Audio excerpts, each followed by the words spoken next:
Now, let's touch on something very close to home, the Philippines. We proudly boast that we are the only Christian nation in Asia, with 86% of the population being Catholics, 6% Christian cults and 2% Protestants. This is according to asiasociety.org. Other sources will disclose similar figures. Alright, we are a Christian country. So, most, if not almost all of us, believe in a God, the creator of life, the manifestation of love itself. But the question raised is not on belief of God but on the fear of God. Are we a God-fearing country? If we are, why the rampant killings despite the mandate "Thou shalt not kill"? Why the lootings? "Thou shalt not steal"? This can go on and on. Every law, regulation, and ordinance is passed on the premise of right and wrong, beneficial to the majority. The Philippine Constitution may be interpreted in two phrases which Christ taught to his people, actually a summary of the 10 Commandments. 1. Love God above everything else. 2. Love others as you love yourself. Follow this, and you can never go wrong. But the Filipinos somewhere down the road, sadly, did go wrong. We do not fear God. We believe in him, no doubt, but fear him, I have to say, no. We fear more of getting caught than the violation committed. For example, on a day-to-day basis. We do not mind the 5,000 pesos fine for crossing the bus lane on EDSA, going against traffic, road rages resulting in injury and even death, trucks and buses plying the highway on defective brakes. The bahala na mentality of Filipinos. To each his own, as they say. And of course the name of the game is not getting caught. This seemingly applies to almost every aspect of life. Are we saying this runs true everywhere in the Philippines? Of course not.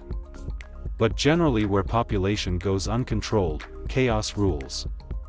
The slums of Manila, the most densely populated city in the Philippines with approximately 2 million inhabitants in a 40 square kilometer area. And a ratio of a mere 1 police officer to 500 civilians, how do we expect control, much more, security?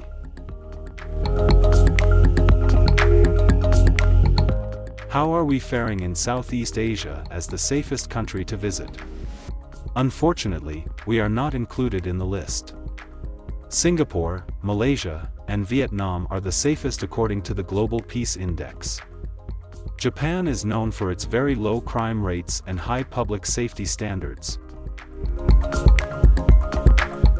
Ironically, the GDP, a comprehensive scorecard of a given country's economic health, holds a very promising future for the Philippines. In the ASEAN we are number 4 after Indonesia, Thailand, and Singapore. Behind us are Vietnam, Malaysia, Myanmar, Cambodia, Brunei, and Laos. So what is the problem with us Filipinos? Our GDP is very promising, but we remain a poor and third world country. Simple, we are a nation primarily only good at complaining.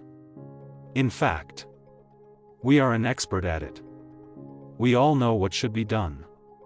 The problem is, we expect others to make the first move. How is Juan de la Cruz coping with life? Rice, the staple food of the Filipino, remains almost untouchable at 60 pesos per kilo, reaching half-term of the present administration. We lack seriousness and discipline to change. We crave for comfort, even how temporary. This explains the ayuda and giveaways. The general consensus that everything's fine as long as cash and sustenance is free-flowing. But make no mistake. There are bright guys out there, many of them, young idealists, all deserving to be given a fair chance to make a difference. Unfortunately, our country is all about control. And those in power would not give up their mantle that easily. Did you ever think to ask yourself why there are no poor politicians in the country? And to push it further, if we are the only Christian country in Asia, why are only the church getting rich and the country continue to remain poor? Like I said, it's all about control. Controlling the populace.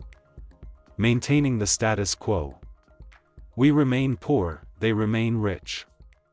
And the country continues, as a third world country.